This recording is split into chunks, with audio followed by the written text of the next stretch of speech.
么好，我今天本来说我可以讲几个关于通识教育的事情，可是一定要用英语讲，因为我没有多时间准备，所以我试试看，半英半汉。我从我自己的经验开始，我虽然是美国人，是偶然在欧洲上大学的。欧洲上大学就是在莱顿大学，莱顿大学欧洲是荷兰最老的大学，是500年前的，400年前的其实，可是他们没有通识教育。一点也没有，我不知道通识教育是怎么回事。我是从美国一个中学比较好的中学，可是不同的公学毕业的，然后偶然在荷兰，在那边反正上大学的。可是我的同学都是上荷兰的所谓的 gymnasium， 这个是一个非常高级的高中。我的同学都是有5年的英语，5年的法语，5年的德文，5年的拉丁文，5年的希腊文，所以他们读什么哲学方面、文学方面的东西都是看原来的资料。那他们是所谓的 alpha， 就是 humanities 人文课，另外一个是 beta， 就是物理学自然科学的课，所以我认识的人都是人文方面的。可是他们当时大概是中学的学生大概11%是上大学，11%也有一个所谓 stats examen， 全国性的3000的考试。就是像科举制度一样的，这样才可以可以上大学。那问题是，那如果他们有这样的，为什么他们觉得是没有用？为什么他们没有上到一个通识教育？我们是从第一天就是专门，我做的是中国没有口语的语言，可是都是读书，读日语。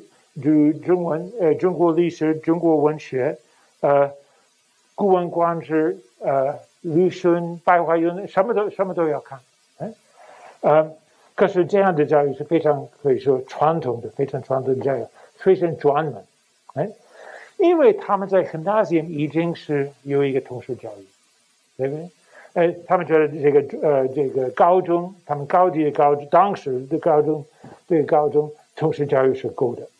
可是我是作为一个美国人，我觉得没有他们的背景。其实我是需要通识教育，而没有做。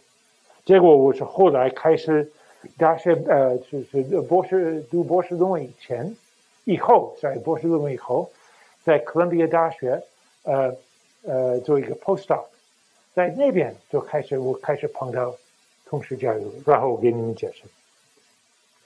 那么莱顿大学不但是莱顿大学是这样的，欧洲大学大部分是没有通识教育，可是连 Brown 大学在美国的 Ivy League 也没有通识教育，因为他们很说you see no general education requirements， 所以你们学生都要到我们这里来，我们没有什么要求，都可以到这里。A grading system without grade point averages， 哇。No class rankings 更好。Option to take any course, letter grade or satisfactory or no credit。如果你选择这个课你搞得不好的话，你就可以说no credit 就好了。No has no effect on you。可是 Brown 的学生好像很喜欢这样的教育。也可以说 they trust their students。At Harvard, we don't trust our students.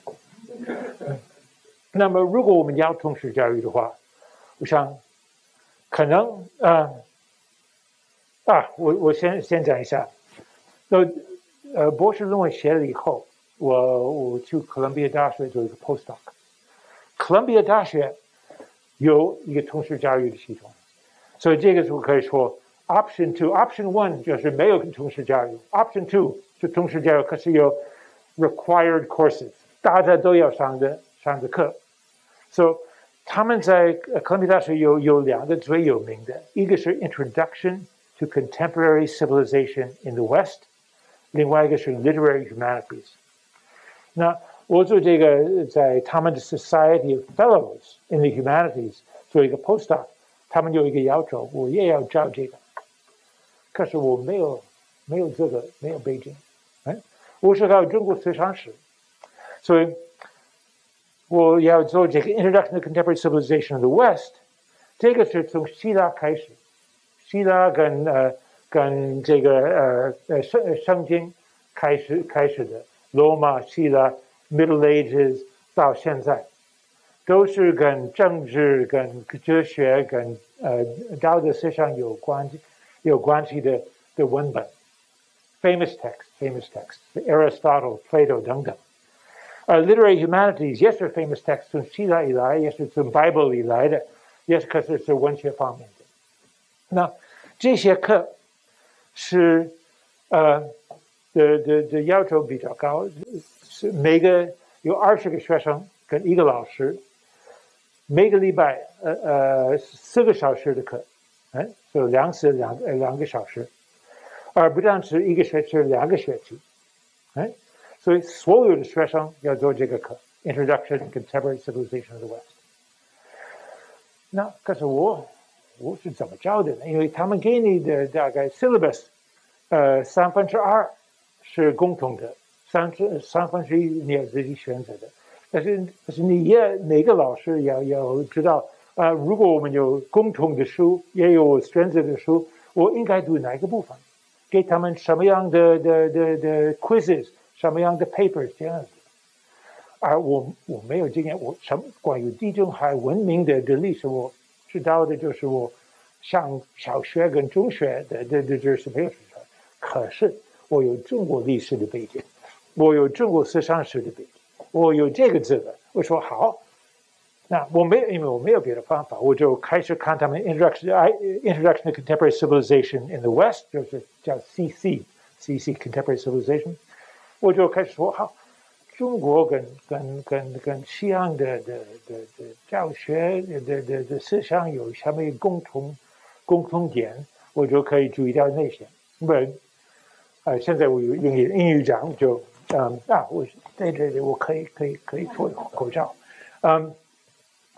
So my approach to this was to say, and this is a way of thinking about 通识教育 general education. Where do people find values? 人在什么地方？要看到什么地方找共同的价值？一个可能是我们看天地，We look at the natural world. 另外一个可能我们看某一本书，譬如 the Bible, right? 某一个可能是我们看 history, right? 某一个可能是我们看外国的经验。So we look in different places and say, that's China does that. Some people look to heaven and earth, to 天地. Some people look to 古代. Some people look to 经书. The West does that too. So now I have a method. 我有方法可以这样。可是其实这个照这个 CC 我2年照了。是对我个人来说是非常有帮助。It taught me, right, most, more than the students. Because teaching something always makes you learn it better than the students. And 我有个说法是，老师要2个礼拜，you have to be ahead of the students by 2 weeks， 那就够了 ，right？ 那有意思的是，我是一个 postdoc 要教这个。很多教这个 CC 跟 Literary Humanities 的教员，不是 regular faculty， 是 adjuncts， 是 postdocs。那这是怎么一回事？因为这个 faculty 正式的教授们不要教，他们不要教。问他如果他们不要教育是，他们要教他们的专门，他们不要教育这个通识教育。那么他们不要教的话，为什么他们继续有吗？ If the faculty doesn't want to teach it, why do you want to have it? Right? one answer and only one answer, because the graduates demanded it. 他们毕业以后觉得这个课是对他们来说一生是最重要的课，不是他们的专门课，是这个课是他们最觉得。我到现在还收到我当时40年前的学生的信，说我在这个生活，我有什么样的经验。我还记得我们看着 Plato 或 Aristotle 等等，这个给我的I learned from that, and it's made my life more important. 所以老师们，哥伦比亚大学的老师们不要找，可是 alumni 毕业生，他们要求哥伦比亚继续下去的。所以这个是通识教育的一个方法。我们在哈佛的 faculty 里面，我们有几个人，不单是我，也是有一个以前的大学院的一个院长，还有另外一些人，也是做过这个，也是在他们那边照顾这个 CC 跟他们。我们都想在哈佛，我们要建立这个，可是没办法做。Because it's 其实这个成功是因为所有的学生都要做，结果是所有的学生都有共同的知识。他说啊，你看的，你还记得 Plato 在 Republic 他怎么讲的吗？或者在 Plato 在 Dialogues 他怎么讲的？你知道，我知道，我们都知道这个的。所以我们有一些共同的前提，共同的题目，共同的主题。可是另外一个方法，我们应该问这个问题：为什么我们现在要通识教育呢？为什么？然后哥伦比亚有他们的回答，可是如果我们不做哥伦比亚的那样子的，真有很高的要求的通识教育 ，Why do we need it？ 你们，我想也听你们的意见。你们说在台湾为什么你们是需要这样？我知道我是为什么需要，不知道你们为什么你们想也是需要的。一个回答可能是我们学生需要有一个共同的文化，另外一个可能是学生不知道他们应该做什么，所以我们要告诉他们做什么。我们也可以说高中的教育是不够好，Bad middle school education, low quality， 这个在美国一定是，对，因为美国的中学教育跟台湾的不一样，也是高中的教育是那个州，不是中央国家，是州的规律，所以很多事情，比如说中国历史，他们没有什么在中学，他们不说，他们上大学可以知道一点关于中央的历史，这样中央文化、中央文学。所以这个是最后一个原因，就是大学的通识教育可以给学生介绍新的题目、新的课，也可以他的水准也比中学高的很。These are all good reasons, but are they the only reasons, right? 那么如果我们要做的话 ，Option 3 How do we do it? And option 4, one possibility is we have a 所谓的 distribution requirement. 我说我们没有特别的课，没有像 CC 那样子在课边，可是我说你一定要在社会科学要选择一两个门课，在人文在 literature 或者历史要选择一个，在物理学要选择一个的等等。Right? So that's another possibility. Right? You could just say they all have different fields. At least choose one. Yeah, 至少你会知道一点人在别的领域的研究是怎么样的研究，他们的学术是怎么样的学术。可是平常这个是人比较不做的。我想 Princeton 是比较近这样的departmental divisions， 所以他们的没有特别的门课，特别的课程。可是 Option 4 is distribution but special courses。这个是哈佛的做法。我们学生是 Okay, this is, let me go back, not bother you that yet. 我们的学生的方式是，他们是4年，每年有2个学期，一个学期可以上4门课。有的如果优秀的学生要选择5门课可以，可是平常的学生是4门课。结果是他们在4年以后，他们所选择的课就是32个。可是我们给学生可以上的课是3000个。So 32 courses, 3,000 possibilities, right? What are they learning, right? 而也是我们觉得，如果学生是太专门也不好，所以我们说，如果你要选择你的 major 是叫什么？主修，这个是第2年的第2个学期才开始的，所以，也其实我们大部分的学生不是做学者，他们做法律是医生，去做生意还是什么的，去做官的。很少，大概我们哈佛学生之中，大概3%是可能是做学者，不多。可是我们的教育，我们的主修课的教育就是非常专门 ，right? It's for scholars to make them scholars. 所以这个通识 general education 是很重要。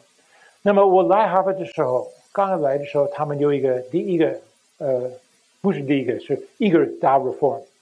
就是他们建立一个所谓的 core curriculum， 也是82年到84年，我来的是85年。So 他们的想法是这个 ：What we teach are disciplines, right?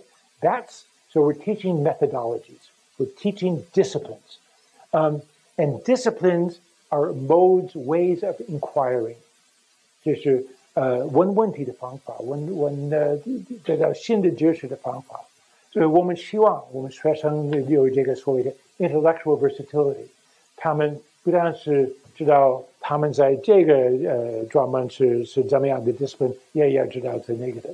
所以 we want our students in some sense to have many disciplines， 可是他们的老师们只有一个 discipline， 这个也是有一点矛盾，可能，结果。是他们说，当时他们说 no surveys， 这个目的是叫 discipline。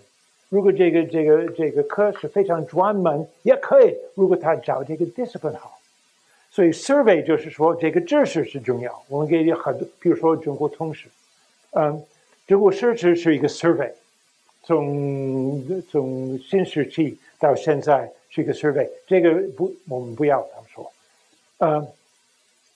，not too general, not too specialized。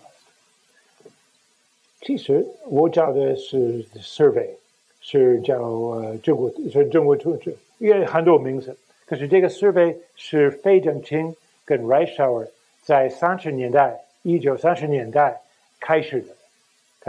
所以一直我们在教这个课，有时候是叫 rice paddies， 有时候叫摇头猫，不一定。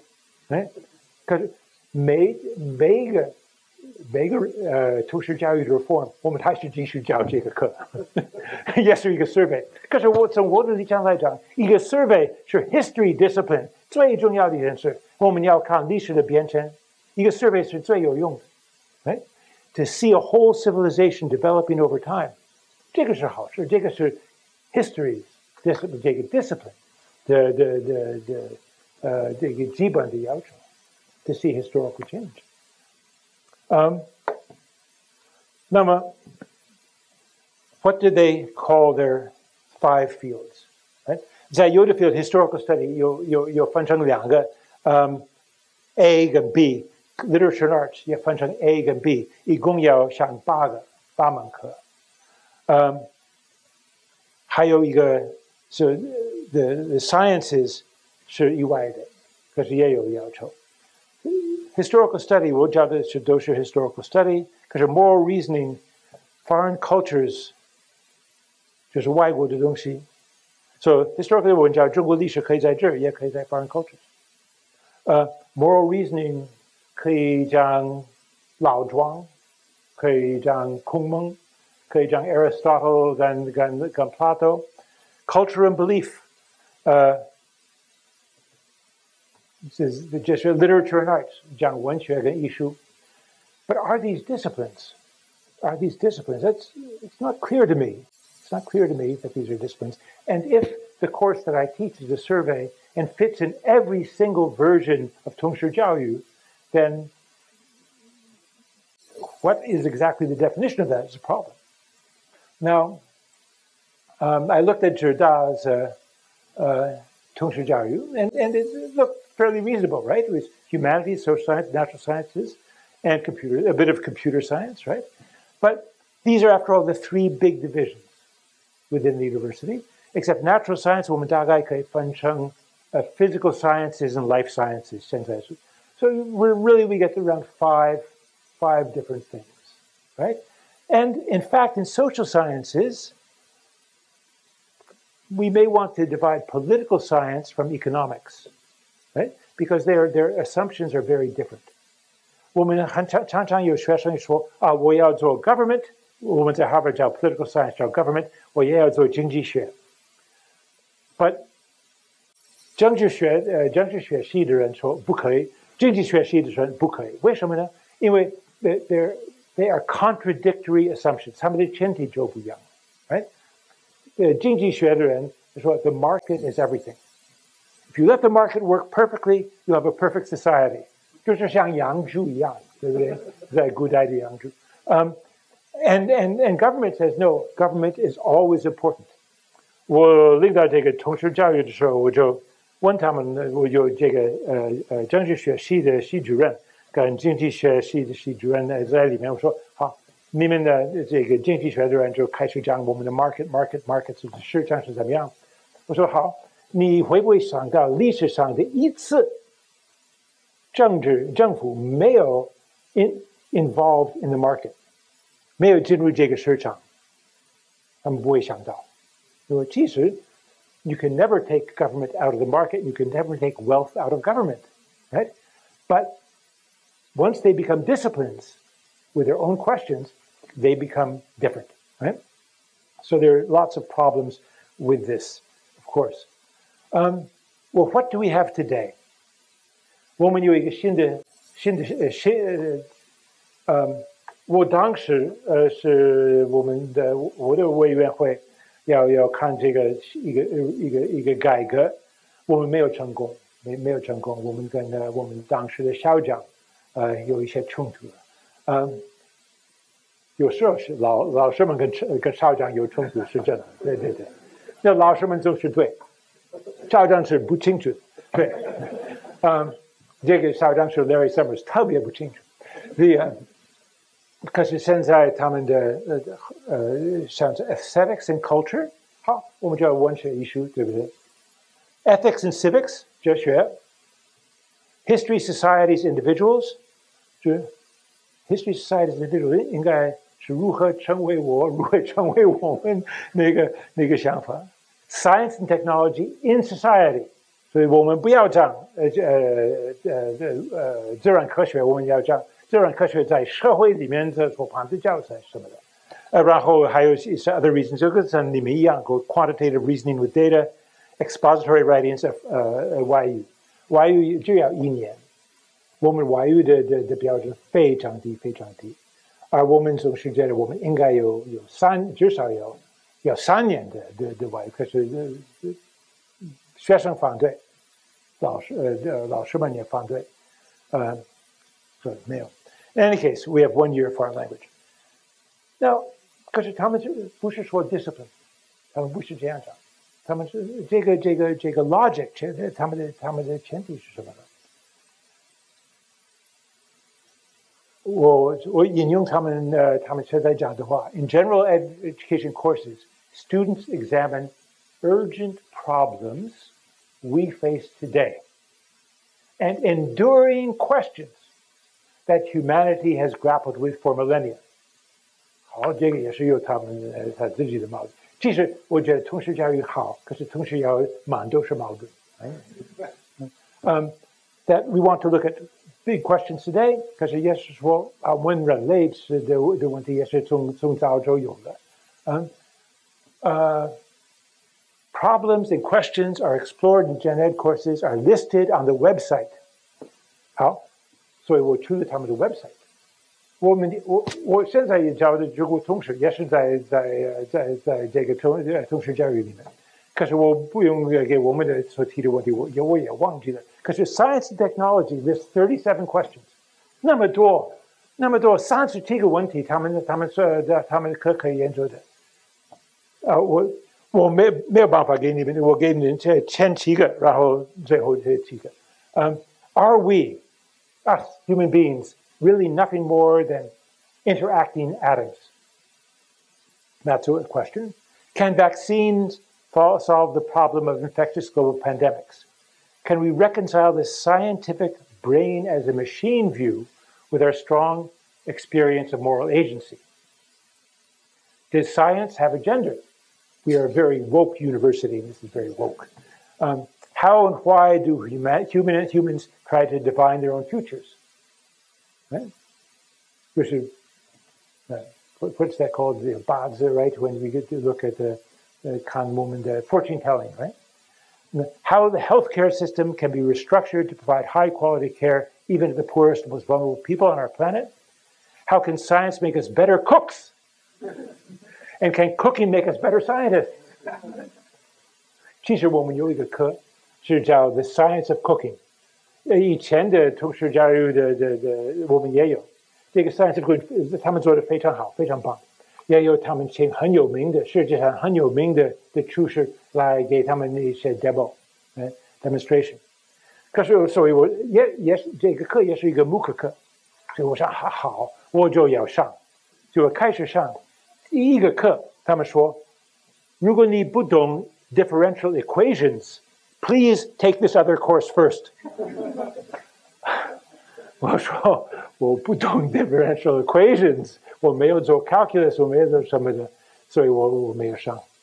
But somehow that was 通识教育, but it had many demands, right? What can we do now to avoid the most serious consequences of climate change, which pose a immediate problem for global society? What does it mean for a machine to be intelligent? What does it mean to be human from a biological perspective? What is human individual deserving of rights? What makes our planet so dangerous? Where do we come from and why do we care? All these questions are interesting.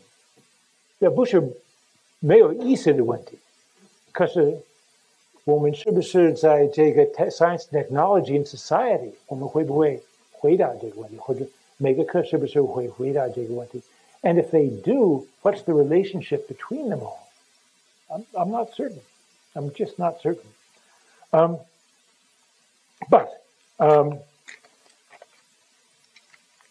What we've discovered over the years at Harvard is that we never agree. The faculty never agrees about what 通识教育 should be. Right? We can never get full agreement. Some people want to do it. I think 大体来讲，老师们都要教学生。所以如果没有 generalize 通识教育的系统，而老师们会觉得，我不会得到学生，他们也不高兴。有的老师说，我的课应该是很多人，因为我教的是重要。你教的不那么重要，学生都来上我的课就可以了，何必有你的课？我们也有人是这样想。我就举个例子，我们有一个很有名的教授叫 Michael Sandel， 他是搞政治哲学，他有一个课叫 Justice，1000个学生。非常棒，他教的也非常好，我去旁听了几次，他教的好，也是很发达，用 technology 等等，他也世界去跑，就给这个在一个 arena， 这个1000个人、2-3000个人、5万个人都可以。那么 Michael Sandel 在我们的委员会，他说，有的人是讲 breadth。要广泛的，有的人叫 importance， 我教的是 importance。we should 告诉我们如果通识教育的话，我们要选择几堂课，说这个几门课，这个课是重要，所以学生要上，不用有多选择，就是 he's like the Columbia pick the courses and make everyone take them。然后他一直在找 justice 1000个学生。那我有一个同事叫 Michael Pewitt。Michael Pewitt 这个人是教课做得非常好，非常好，学生非常喜欢，他非常有思想。他教的是什么？他教的是先秦思想，老庄、孔孟、商鞅等等。学生开始是有30个学生，一个礼拜之内有60个、100个，第2年有500个，第3年有700个，而 Michael Sandel 的 Justice 没有学生了。Sandel 就非常不高兴，当然不高兴，因为他觉得很对。我讲的是 Justice 是一个基本的西洋文明的观点的，咱们有这个人就来这个无用的、没有意思的东洋的这些东西呢，他不是那么厉害，那没有不完全这样的。可是在怀疑这个是不是值得有学生的做？可是为什么学生要上呢？为什么学生？我们应该问这个问题。为什么学生上 Justice， 然后 Michael Pewitt 来讲先秦思想，也有那么多学生要上？我想有几个原因。第一，17岁到22岁的学生，刚刚从离开家庭变成一个独立的人，他们总是寻找我是谁。这个第一个问题是，如何成为我，是他们心里的一个非常非常重要的问题。而他们在 Justice 可以碰到很多新的他们没有想到的想法。在 Michael Pewitt 那门课也可以，可是跟 Justice 是不一样的。所以 students want to think. Students want to think, right? And they like to have things they can think about together. So they like big courses. They like big courses. 可是老师们，我们就是要有学生上我们的课。如果他们就选择 Michael Pewitt 的课，他们就不想选择中国历史的课，对不对？所以我也有一点我非常喜欢 Michael Pewitt， 所以我不会批评他，因为我觉得其实让学生至少知道中国有这个思想家，只要这个思想家给我一些刺激让我自己去想一想，这个是最非常成功、非常重要的。他们不上我的课也可以。But let's go back to a different question. Why don't we ask the question, what do students care about? When we're thinking about general education, let's begin somewhere. Let's begin with a question. What do students care about? And let's assume for the moment that what students care about most is themselves. Right? Me. That's what I care about. That's what I'm interested in. Precisely because they're leaving their family, becoming an independent person. That's what they care about. I'm no longer their age. Right? That's not what I care about. I know who I am. Well, I don't know, but I've given up trying to find out. But that's not what I care about, is getting these students to stop always caring about me. I want them to care about us. I want them to go from 如何成为我 to 如何成为我们这个过程。我想老师们平常也是这样子，我们教他们不是为了他们要研究你自己的，我是为了让你自己开始了解你是跟别人有什么样的关系， right？ 跟这个自然环境有什么样的关系， right？ 也要想到我们怎么对别人负责任，对我们的自然环境负责任。So what we're trying to do, I think, what we could be trying to do, I'm not sure we're trying to do that, but what we could be trying to do is say to students, we want courses, big courses, general education courses, important topics, really important topics that help you understand how you are connected to the world. That's the key. how are you in fact connected to the world? Let me give you some examples. And for those of you who've been attending my lectures, you will recognize all of these, because thinking about this when I was responsible for thinking about general education became this subject for my Roja Lun lectures. We're connected, and this also has to do with the modern university, but not only. We're connected to the world in many ways. The challenge is to figure out how to divide that up. That's how we get to general education. Because we just, 如果就是同一个东西，我们也分不清楚，我们也没用。所以我们要分开，我说分类，说connected to the world in what ways, right? What are the ways we're connected to the world? No? I'll give you 5 ways that also reflect what the university does, right? One way we're connected to the world is the physical world. Gravity, zhongbi, right? It's real. Water runs downhill, right? There is nothing that we can do about that. 我们松属于大自然的规律, right? The physical world is there. The rules don't change. We cannot change the rules. 我们说这个规律是阴阳五行也可以，说是laws of thermodynamics也可以。But there are rules to how the universe works that are constant, and we cannot change it. We can move mountains, we can go to the stars, we can blow things up, we can create nuclear power, we can destroy things, we can build things, but the rules by which the physical universe operates are not ours to change. And of course, we have at the university physical sciences, right? A well-defined area. We live in a biological environment. 对不起，我现在都是用英语讲。这大家听得可以吗？如果用英语 ？Yeah, no problem. Okay, 谢谢。We live in a world, a biological world of living things.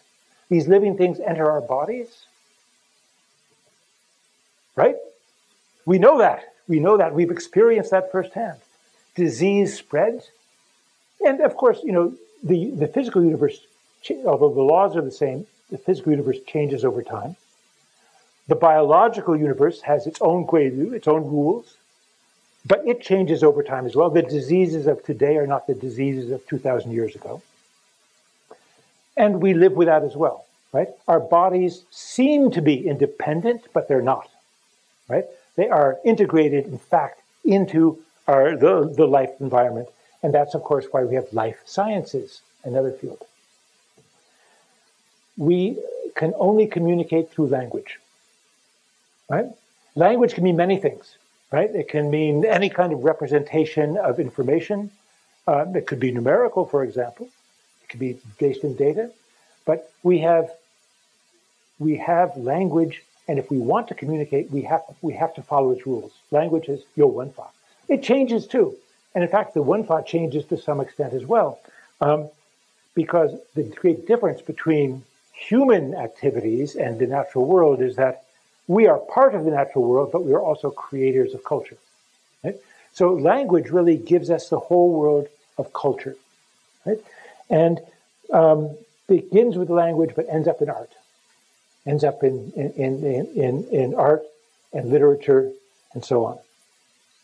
We have a world of institutions, of government institutions, of economic institutions, of social institutions, but they are institutions. And we make institutions that have rules. Our rules, we make them, right? But in fact, there's lots of commonality about institutions, right? Governments look very similar across the world, even in different cultures. Right? They take taxes, they kill people, they have laws, right? They administer punishments, they educate people, they carry out justice, and so on. Institutions matter, right? And if we're going to live in the world, we have to take part of institutions. And the fifth thing is we have beliefs. Right? All of us share beliefs, different beliefs, but we have beliefs. And very often people who have beliefs, they believe that they're real, right? They don't believe they're made up. We all agree language is somehow human construction. Economics, has rules, but the economy is humanly constructed, government is human construction, but people who have religion don't believe it's constructed. They believe it was given to them, right? So that's a little bit different. And yet we have beliefs, even if they're philosophical rather than religious. So when I thought about this, as I tried to persuade my colleagues that this was a way of thinking about general education, and there were various problems why this didn't go ahead, but I still like it. And one of the reasons I like this idea is because once we divide up our experience of the world into these 5 categories, the physical world, the life sciences, the biological world, language, institutions, beliefs, we realize that this was true in other cultures as well. China, in the period I study, which goes from the Tang Song to Yuanming, they have people who study Tiandi, right? The Tianwen Dili. They have people who study the Bancao in Yixue, the life sciences. They have people who do Wenxue, people who do Jingshi, people who have Daoxue and Zhongzhao, right? All of these things are, in fact, precisely because if we live in a world where we recognize that we have these different areas of experience, then it's also true that we have different areas of learning. And these different areas of experience are for everybody in the world, even if in different places they're done differently, and over time they change. But all people must experience the world of language, of institutions, of biology, of the physical world, and of belief. So it's nothing unique to China, it's not unique to the United States, to Europe, or anything. And so 我总是想这样的 general education 通识教育是有道理的，至少在我的脑子里是有道理的，不一定是别人的。So 我们讲这个通识教育，我们有很多东西要决定。第一 ，design a curriculum, right? How do we design it? What are our standards? What's our goal? What do we want to achieve? Which courses do we choose? Do we design courses specially? Do we choose courses that exist? How do we select them? One of the reasons there's 37 questions here is because so many people want to teach. Then you can't say no to the teachers, right? Everyone, 我们都要教. But in fact, maybe for 通识教育, it's best not to have so many people teaching it, right? I'm not sure what the answer is, but I know I want to have students, and I don't only want to have students who are 专门学中国历史，我也喜欢有学物理学的人，也有喜欢有学英国文学，也喜欢他们学一点中国历史的。And how much do we want to let students choose? How much do we want to let students decide? Well, in the end, what we know is this. It gets decided by a committee, right? And everything at a university is decided by a committee. Thank you very much.